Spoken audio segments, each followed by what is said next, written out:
করেছিল। শেখ হাসিনার নামে শুধু হত্যা করতেন নয়, হাজার হাজার হত্যা, শত শত হত্যা করে বাংলার মানুষকে গণের কবরে পরিণত করেছিল।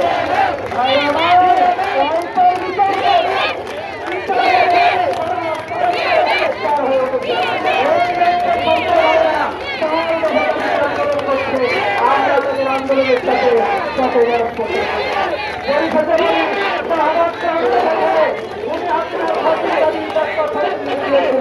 আজকে ধন্যবাদ জানাই মূল ব্যানারে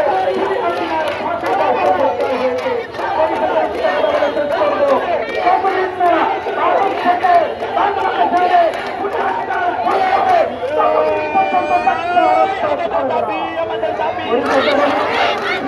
পদযাত্রা শুরু জীবন অথবা আল্লাহ ধন্যবাদ।